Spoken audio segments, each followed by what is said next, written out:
So for the continuation sa discussion sa Yellow Book, so for chapter 3, we have the philosophy, values, and ethics of social work. So ang philosophical base of social work is that man in relationship with his environment is the object of social work. So we always talk about the person and environment, ang paing a framework. So maugid na ang framework sa social work. So we look at not just the individual or the man or a client, but their situation given nga na sila sa ilahang specific environment. So we have a philosophical belief that man was created after the image of his creator, si God, imbued with inherent worth and dignity, and endowed with capacity to reason and freedom to exercise free will. So ang belief sa social work is a humanistic belief that we were created from the image and likeness of God. And that because of that, we were given by God our own worth and dignity, which comes from birth, and we also have the capacity to reason, to think, to use our mind, and to even have free will. So, social work, in essence, was very much rooted in Judeo Christian teachings. So, these religions in particular had a belief of helping out the human. So, the individual was a source of personhood, personal freedom, and responsibility. And with that, we also believe that man was given the capacity to know and to love. So the Filipino perspective on social work is that we place great emphasis on the value of the human community. So unlike other countries, particularly in the West, nga more on individualistic ang ilang society, and then dili kay sila fond of like kanang neighborly bitaw pagkisilinganay. So in the Philippines, it's different. We give a lot of emphasis on that. And the Filipino looks at himself as a self or a kalooban, conscious of his dignity and freedom as an individual, but also emphasize the importance of the tribe, family, and group, or what we call sakop, perhaps sometimes even over ourselves, right? So it is not enough to simply strive for economic development when the citizen does not have either the will nor the resources and capability to achieve it. So we do acknowledge that the Philippines is a third world country. So daghan ta og kalisod, and one of the main things is poverty. So dili daw enough nga maningkamot lang for economic development kung ang tao mismo, no, ang katawhan nga nag-live nga country or community walay kagustuhan o wala po'y resources o capability nga mo develop. Social work values. Values are what we call beliefs, preferences, or assumptions about what is good or bad for man. So our core value in social work is that it is good and desirable for man to fulfill his potential, to realize himself, and to balance this with equal efforts to help others do the same. So this value, this belief that we have is the exact reason nganong gipaglaban nato ning social work in the first place, right? It's because we believe nga ang man na ay angay nga i-fulfill ang ilahang kaugalingon. And through this effort, they can also help others do the same. So man must be given respect because we have worth and dignity. And we also know that man is a unique creature, despite being in the same situation, we have different personalities, different experiences, different attitudes, and etc. that will make problem solving unique. And also that man has a capacity for change, growth, and betterment. So we always believe that we are not fixed people. Humans are dynamic. So we always have the capacity to be better or perhaps even to get worse. So Filipino traits, of course, we know nga we are social workers working within the Philippines. So naagyud tay mga traits nga specifically nara sa Philippines or nasa mga Pinoy. So usa na niini ang personalism, the degree of emphasis that Filipinos give to interpersonal relations. Interpersonal meaning with other people. So even successful leadership must have a personal touch. So, as evidenced by the way we see politicians, it's so different from how the West would see their politicians nga walay idolatry dito. Dili gina-idol-idol, ginasimba-simba ang mga mayor, mga cons dito. They are just simply public servants. But here, mura gihimong Ginoo, no? Ang mga politiko. And then, kanang ganahan kay ita nga kanang naay personal touch, right? Kanang ganahan ta tuon ta kanang mga yan nga nga butang. So Filipinos tend to also avoid controversy and conflict. So kanang naay sense of kaikog ang mga Pinoy in the sense nga di kay taganahan mo bring up og mga things nga makakause og drama even though daghan man tag mga maritas sa kalibutan pero kanang sa mga Pinoy is labi na sa so greater social sphere na ay duha-duha nga kanabitong mag-cause og issue usahay kanang muna nga naay mga this is also one of the reasons why if na gani like for example incest right dili siya i-openly talk about to the point nga di na lang pa sumbungon sa police kay para lang yun dili ma-controversy and magka-conflict. So instead nga direct confrontation like how people would do in the West is ang mahitabo is padungog-dungog na lang.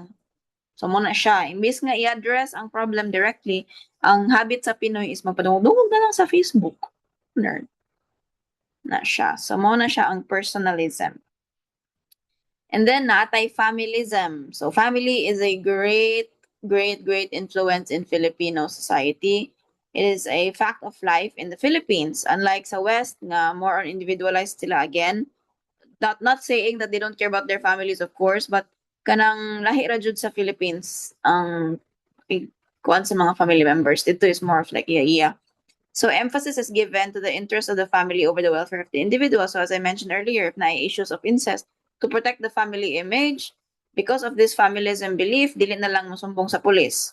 So social workers need to be wary of that as well. Nga bisag usay kabaw man unta ang uban family members, what is the thing nga going on sa family but di jud sila musulti. So next is ang particularism or popularism. So tendency sa Pinoy nga makibilong. Mo na yung reason nga nung dali kayo makuanan diri mga uso-uso. Because ganahan ta makibelong. We want to be a part of the collective. And the Western tends to be individualistic, but the Filipino places a higher value on affiliation versus achievement. So, night times nga, instead, ganahan ka maka-achieve og certain thing, mas ganahan ka nga makisama na lang. So, this behavior is colored by his feelings and cultural traits. Pinoys may be loyal to the point of being strongly committed to the sakop. So these includes the values of pakikiramay, pakikisama, bayanihan, and paggalang. So mausad ni usa sa hinungdan nganong dili man makaya sa atong mga amahan mobalibad kung hagdon og dagay. Kay ganahan man makibilong, maikog man. So mo na reason why we have these particular Filipino traits. So in terms of social work ethics, first of all, we believe in the inherent worth and dignity of man. So this is the exact thing that I was talking about ganina katong humanistic.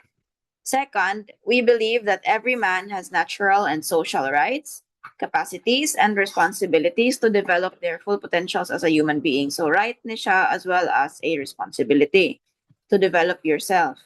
3, we believe that the government and the people have a joint responsibility to promote social justice and to ensure the economic and social well-being of the people.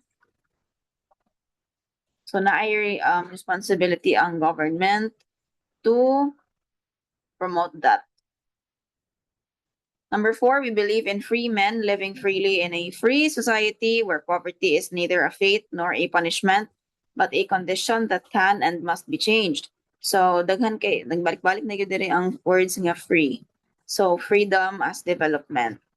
So, we believe nga dapat ang tao free nga mabuhi, living freely also in a free society nga walay talisod, walay poverty. So dili ni siya normal lang nga fate no nga kanang kahimtang na lang nimo nga wala gyud mahimo or a punishment pero usa lang ni siya ka kondisyon nga kaya o kailangan usbon. So number 5, we are committed to the development of highly fulfilled human beings in an atmosphere of social equity and economic prosperity. So again, we believe in the development of humans. And then 6, we are committed to seek a high quality of life for our people. So what are the principles of social work according to Felix Bistic? First, 1, acceptance. So the very first principle, the starting point of the client-worker relationship, you need to accept people for what they are, irrespective of what they have done or what they have failed to do. So, dawaton nimo sila sa katibukan nila But that does not mean that mo konsinti ka sa clients kung naa sila yung mga kakulangan or kasaypanan. They should still be held accountable for their actions. But the worker extends unconditional yet critical love. So mubuyag gihapon ka but dili siya in the sense nga judgment ang gigikanan. So with that, we acknowledge as social workers that love is an act of will, an act of choice. Kaya dili man na natural lang nga magawa sa imo nga naa kay pakialam sa client. So choice nimo siya nga mo accept sa client isip tao. Second, individualization. So kung naka-accept na gay ka sa client, dinhi na mo gawas nga mo acknowledge sad ka nga lain-lain gid ang tao. So no person is the same. So man is a product of nature and nurture. Each individual has a right to be their own person, and every man is like all other men, like some men, and like no other men. So sa tao, even though we know nga na individualization, na may basic needs, for example, na basic motivations nga common sa tanang tao, bisag asa pa ka nga lupalop gikan sa kalibutan. Naapod tay like some men. So some people may be similar to you, some people may be different from you. But also every man is like no other man. So you are your own person. So because of individualization, we also let the clients decide for themselves kung unsay problem and unsay sulbaron, unsaon pagsulbad. So ang individualization mo acknowledge nga iya gyud og sitwasyon and iya og reaction. So bisag na kay client nga pareha vowsy nga victim, they will not decide on the same thing. Kay lahi silang situation, lahi sila. 3, non-judgmental attitude. So when you know you accept your client and you know that he is unique, you can then have non-judgmental attitude because this is an attitude of neutrality. So ang worker dili mo assume og derogatory approach. Di ka mang-judge, di ka manghilabot, di ka mo konsente, di pud ka mo cuddle sa imong client. Cuddle as in CODDLA. So imuha lang is not to presume judgment on the person, but just acknowledge that they are what they are. So you are not there to assign guilt or innocence because you're not a judge. So don't be judgmental. 4, purposeful expression of feelings and controlled emotional involvement. So ang purposeful expression of feelings is from the client. So this is the client's emotional expression, which allows him to release their pent-up feelings, enables them to acquire better understanding of their situation. So in terms po sa controlled emotional involvement, professional detachment is needed from the worker para objective. Kay if sobra pud kay ka-attached sa imong client, it blurs your professional decision making. And if arisad ka sa purposeful expression of feelings, if dili mo express ang client nimo, you cannot work with anything. So sensitivity is the ability to perceive or respond to the client's expressed feelings, attitudes, and behavior. So this is a value that you must have as a social worker. Dapat marunong kang makiramdam. 5, self-determination, a derivative of the inherent worth and dignity, belief that man is endowed with reason and free will. So because sunod-sunod man gud ni siya nga mga koan. So ang first ato di ba acceptance, sunod individualization and so on and so on. So ang fifth is self-determination, meaning because you acknowledge the individual as unique in themselves, you also know that each person has the right to choose for themselves what they want to do, how they want to do it. So, tungod man ni kay naatay inherent worth and dignity and capacity to reason and to have free will. So, naay choice gyud ang client kung unsaon niya pagsulbad ang iyahang kaugalingong problema.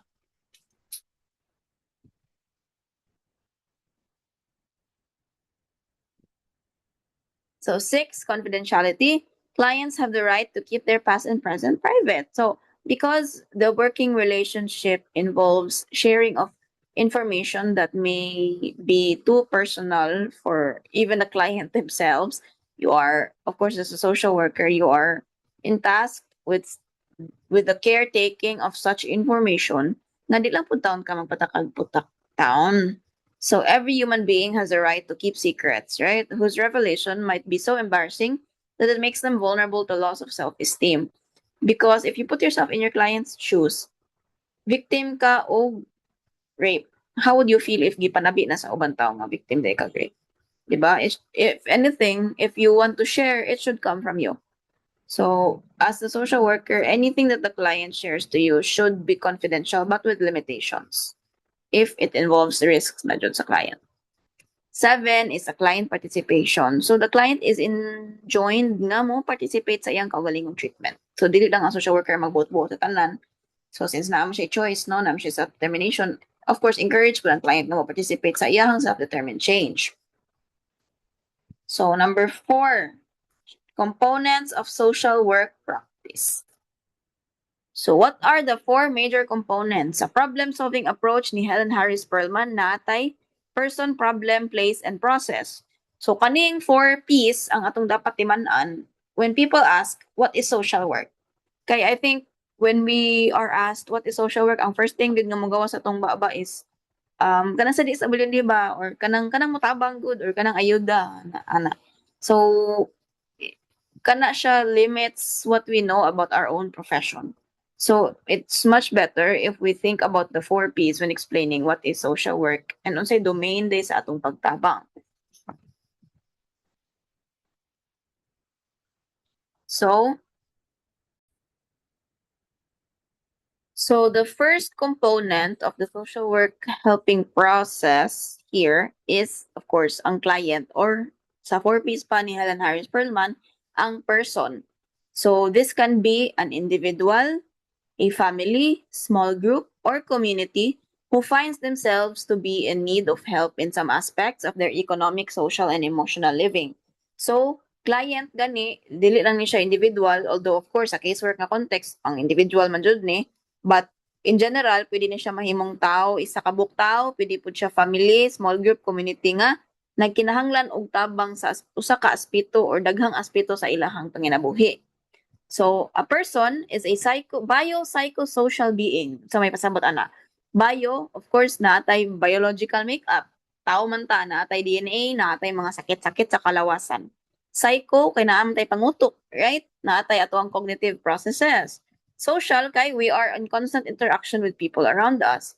So, our being a biopsychosocial being means we are capable of mental processes. We can think, we can act, we can react in certain ways under specific circumstances, and we also live and interact socially with other persons.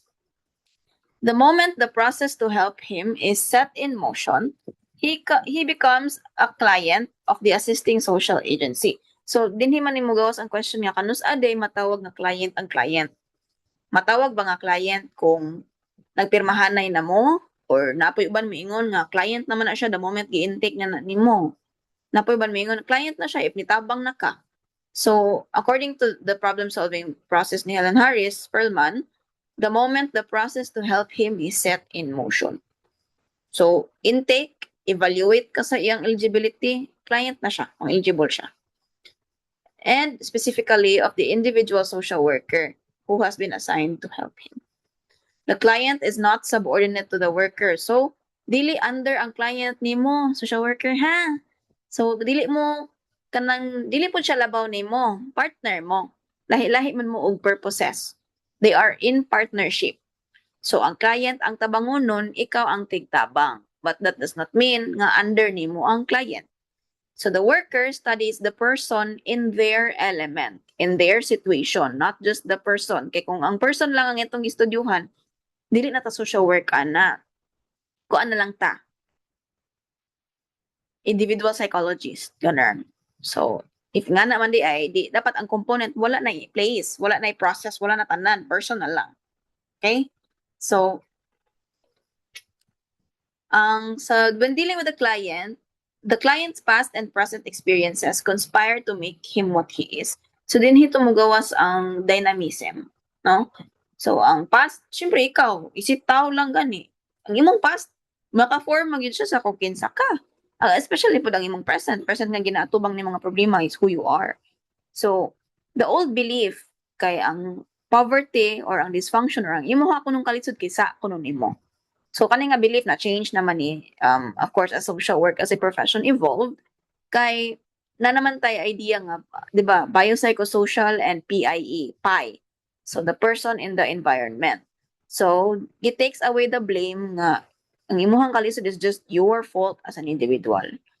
So, there is a factor sa imuhang environment nga gilihukan kung naabasad kay resources and capacity to become better kung wa ka sa environment nga mo grow ka. Okay, so because humans have a desire to be more, and to be more, you need more.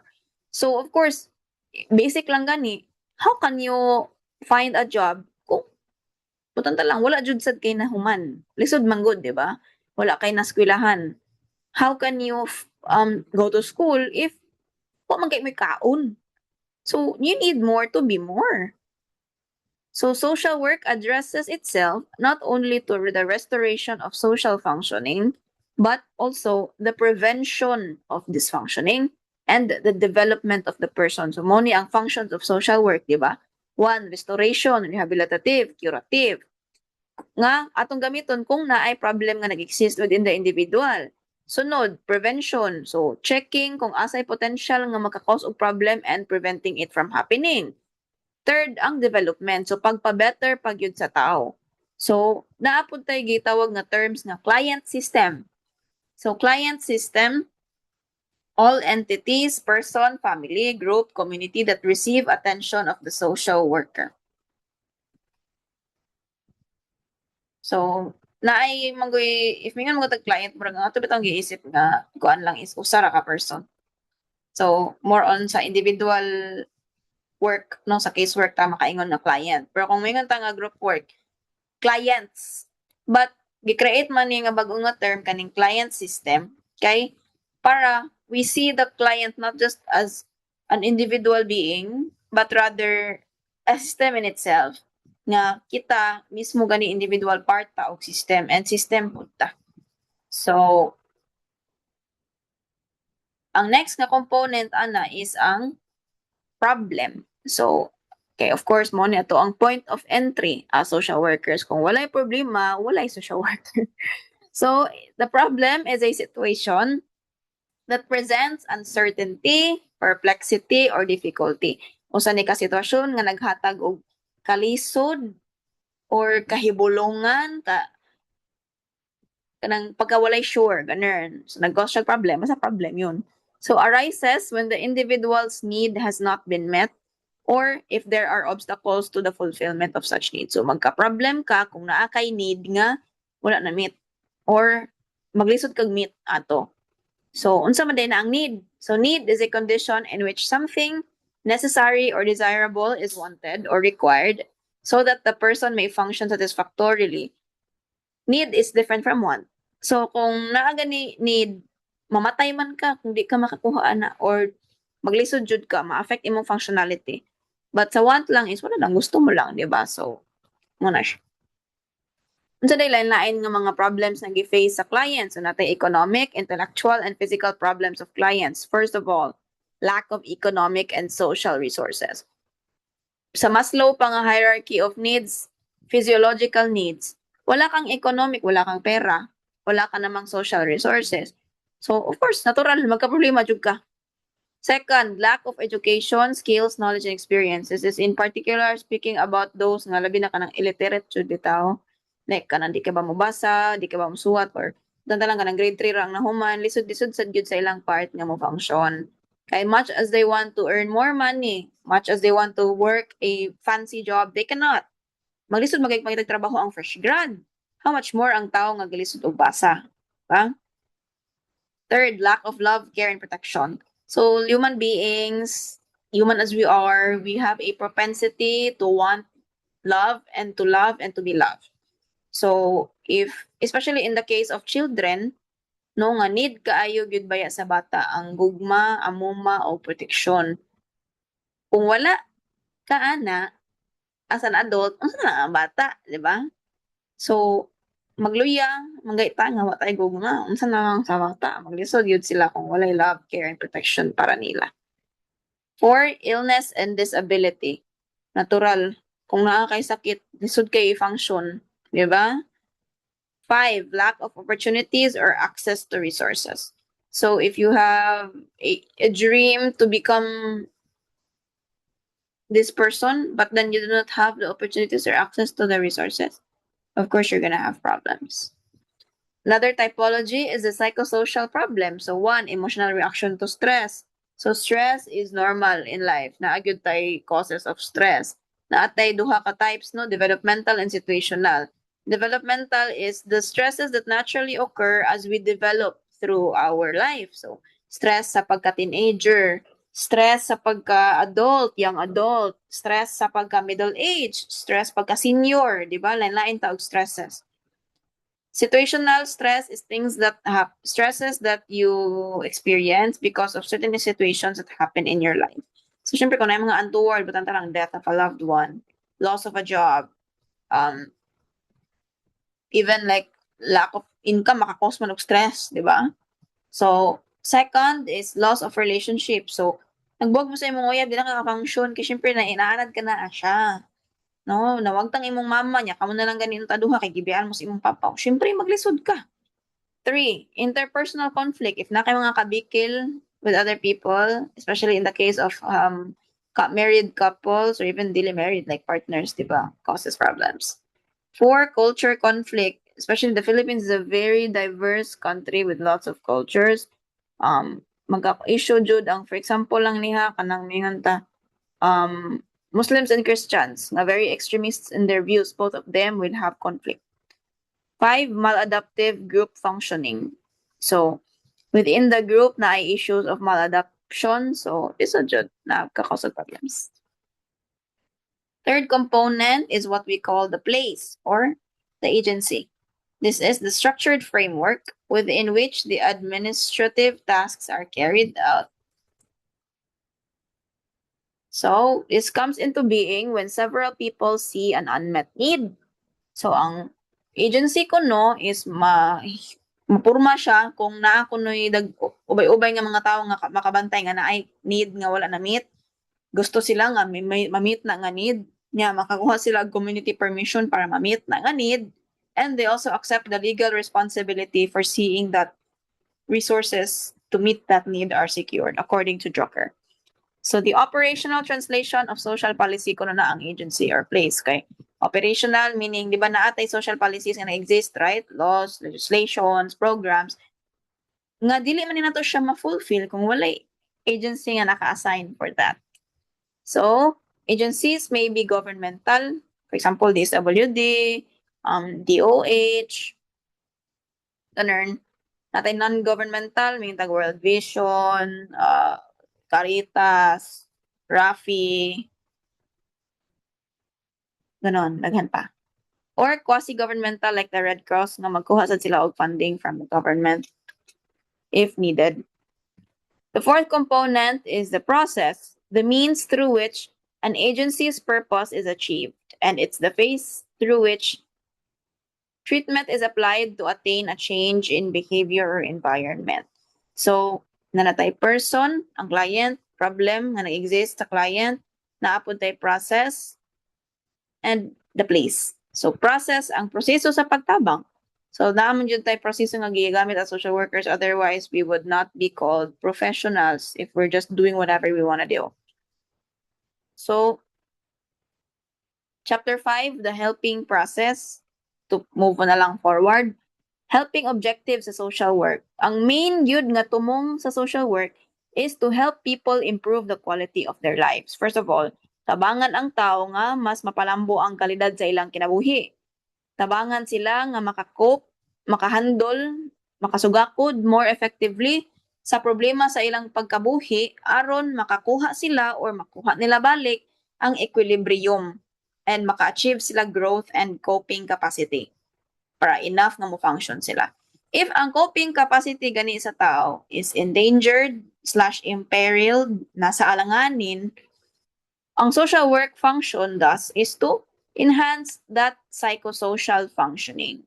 Because of the problem, we assume nga na ay issues with the functioning of the person kay sumagod if kaya lang nimo di makamuduol sa agency mga igtabang. Pero naman yung moments nga di na jud mada.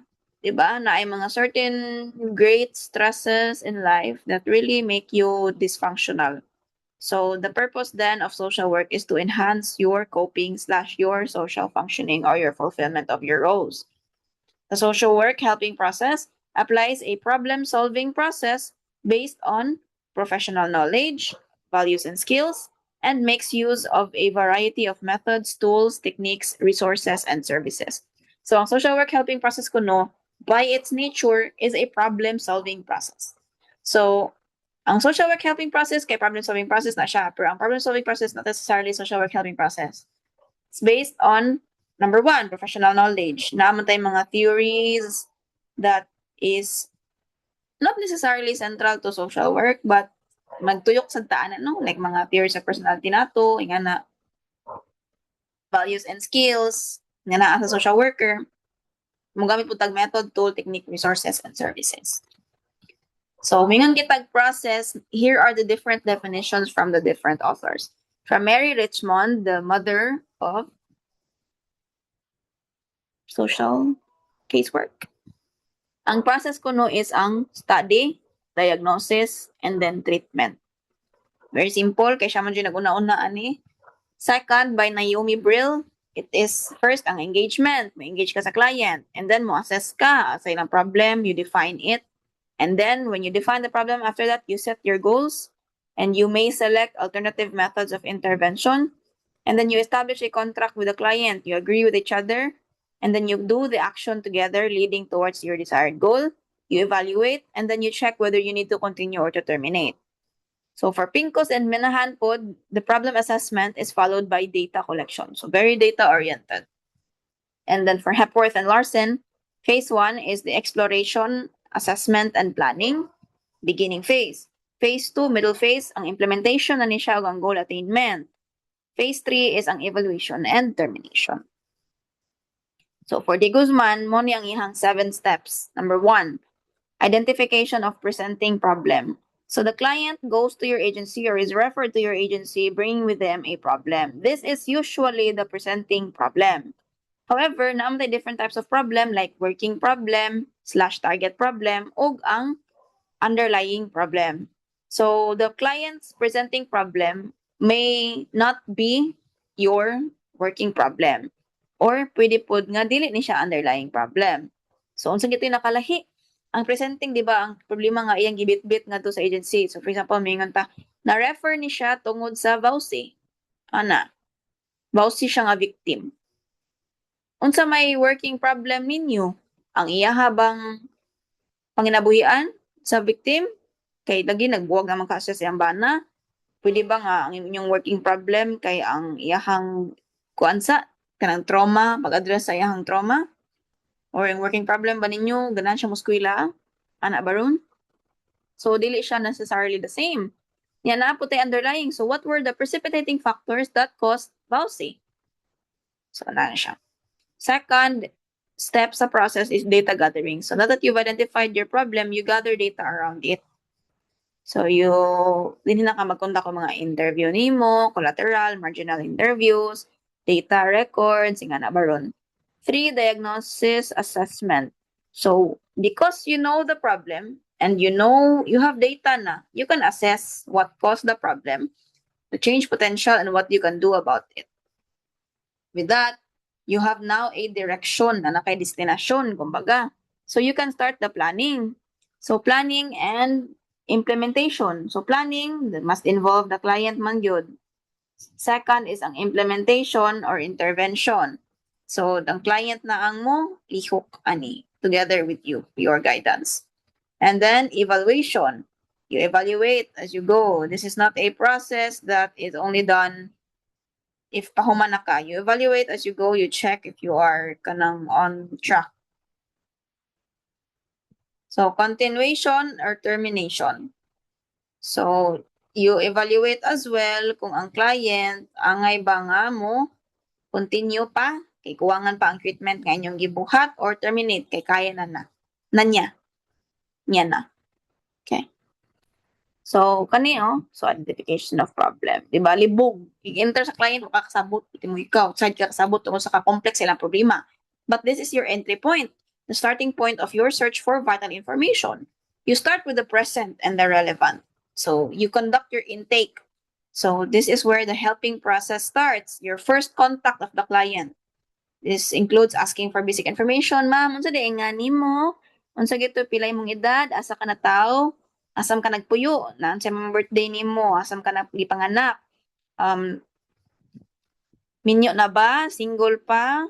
Sa may contact number ninyo? Nga na baro labi na wala na ka in-house ang client. You identify then the presenting problem. So ma'am, unsa di atong tuyo nga ri? Unsa may problema na to? And then you determine their presumptive eligibility, of course, based on your agency. Kay syempre kung inyong agency di wala man nag-offer og scholarship, unsaon sa nimo paghatag og scholarship sa client. Alamang.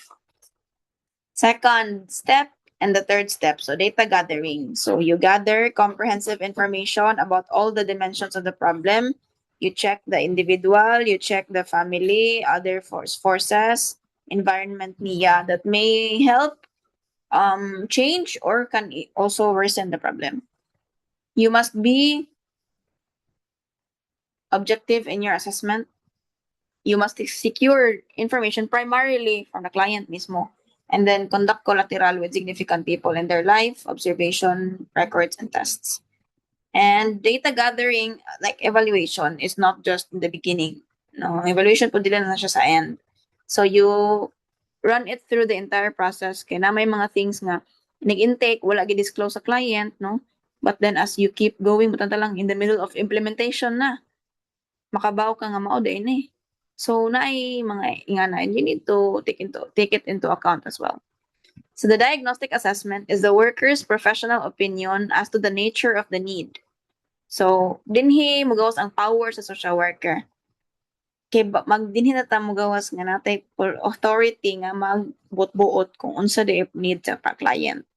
So assessment is to evaluate capacity and motivation to use help and relationship to the family and its environment. So when we look at assessment, you go back to your presenting problem and your working problem, but you also take into account now the underlying problem.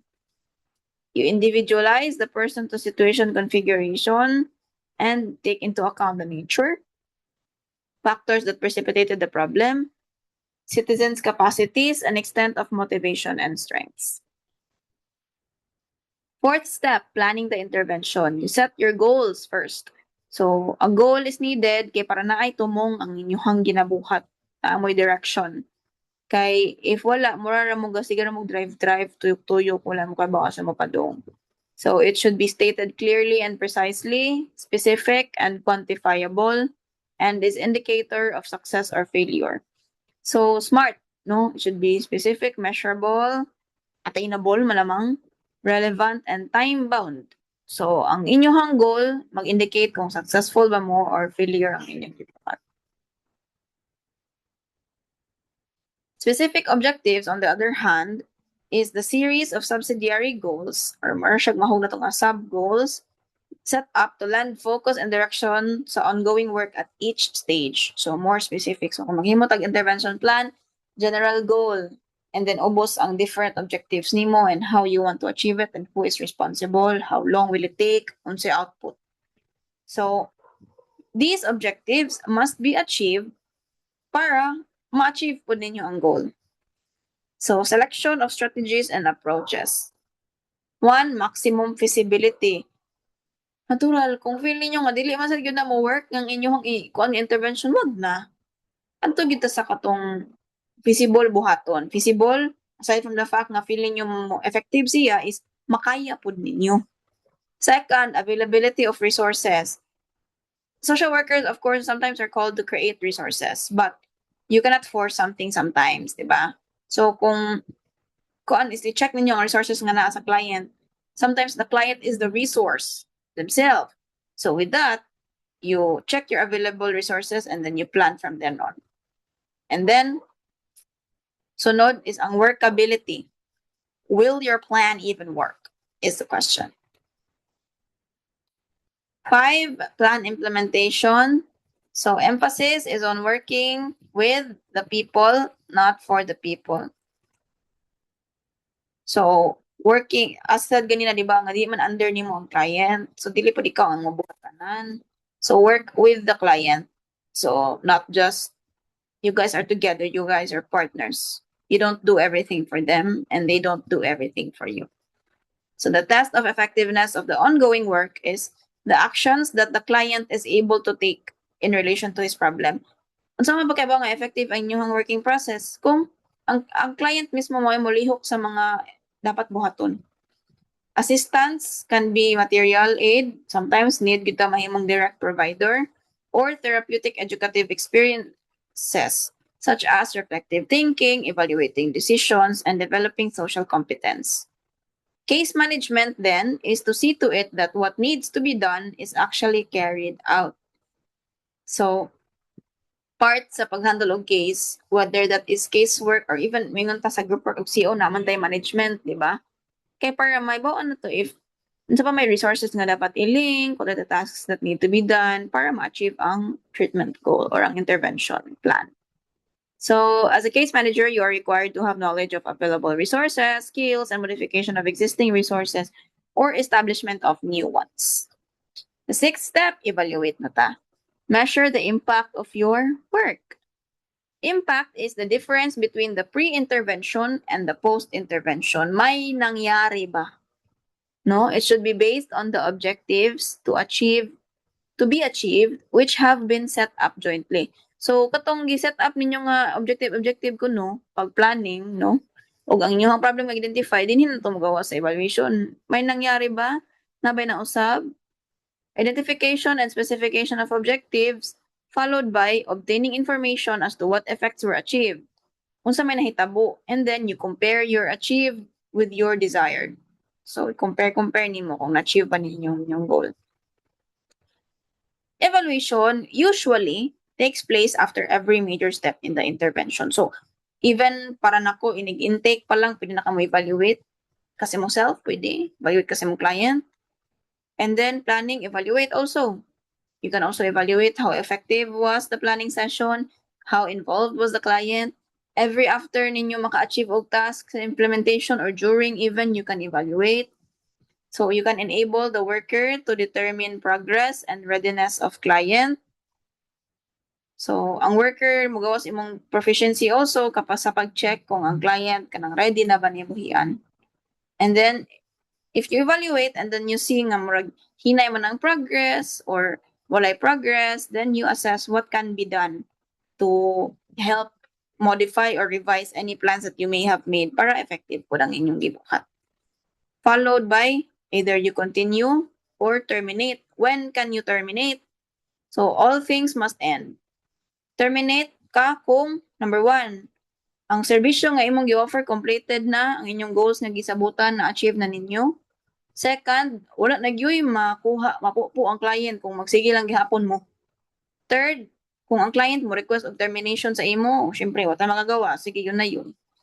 4, referral has been made to another source for help. So kung na-need ang client nga dili na ninyo ma-provide and then you refer it, then terminated na mo. 5th is change has been stabilized and maintained and the client can manage by himself. So similar sa first, no, kung ang change nga inyong try to achieve kay okay na, kaya na sa client, so terminate na. The chapter 6, 7, and 8 will be discussed when I finish the slides. Thanks, y'all.